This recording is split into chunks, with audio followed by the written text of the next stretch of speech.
Hi hello வணக்கம், இது உங்கள் சிவி ஜோன். எல்லாரும் எப்படி இருக்கீங்க? இப்போ பார்த்தீங்கன்னா ப்ரொமோட்டு என்ன நடக்குது ஒன்றுமே புரியலப்பா. என்ன விஜய் பார்வதி கமருதி மேலே கம்ப்ளைண்ட் பண்ணுறாங்க, அதுவும் அன்வான்ட் பேட் டச்சா. இது எவ்வளோ பெரிய கம்ப்ளைண்ட்டு?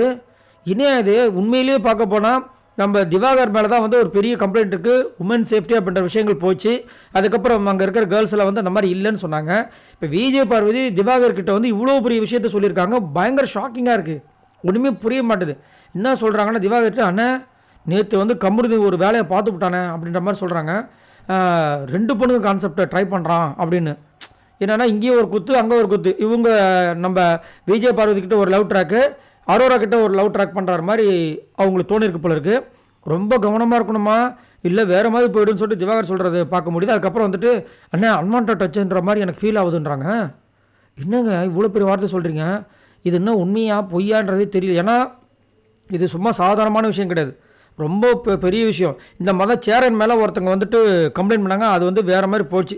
கடைசியில் அது அவங்களுக்கு தான் ஆப்பாக போச்சு. இது உண்மையாக சொல்கிறாங்களா பொய் சொல்கிறாங்கன்னு தெரியல. இந்த மாதிரி ஒரு விஷயத்தை வந்து பெருசாக வைக்கிறாங்க. அவங்களே சொல்கிறாங்க, எனக்கு தெரியுது, நான் வந்து எப்படின்னா நானும் டேட் பண்ணுவேனே, ஒரு கம்மிட் போர்டு தான் பண்ணுவேன், சரிங்களா? அதேமாரி உன்னோட ஊருகைக்கு என்ன பயன்படுத்தாதுன்ற மாதிரி கமருதீனை வந்து சொல்கிறாங்க. அவன் வந்துட்டு என்னை வந்து பயன்படுத்துகிற மாதிரி இருக்குது. அதேமாதிரி கொஞ்சம் பவுண்டரியை வந்து தாண்டி அவன் போகிற மாதிரி தான் இருக்குது ஒரு சில ஆக்டிவிட்டீஸு. நான் கவனிச்சுட்டு தான் இருக்கேன்.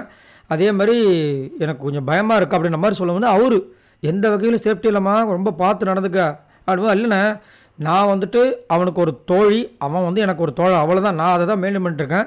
இந்த மாதிரி நடக்குதுன்ற மாதிரி ஒரு பிரளயத்தை, ஒரு பெரிய வெடிகுண்டை போட்டிருக்காங்க. என்னையா இது? நான் வந்து ஸ்டார்டிங்கில் பாம் பக்ரின்னு சொல்லிட்டு இந்த பொண்ணுக்கு பேர் வச்சேன். அதுக்கப்புறம் பெருசாக இருக்கல. இப்போ பார்த்தா ஏன்னா போடுற இதெல்லாம் பார்த்தீங்கன்னா பாம் டம்மாடிமே வெடிச்சுன்னு தான் இருக்குது. இதை நம்புறதா நம்பாமல் போகிறதா, கமருதி உண்மையிலே செஞ்சாரா செய்யலைன்றது இது வரைக்கும் தெரியாது. ஆனால் ஒரு பெரிய இஷ்யூ வந்துட்டு கம்ப்ளைண்ட் வந்து வச்சுருக்காங்க. இதை பற்றி உங்களோட கருத்து என்னன்றதை சொல்லுங்கள். பாய் நண்பர்களே.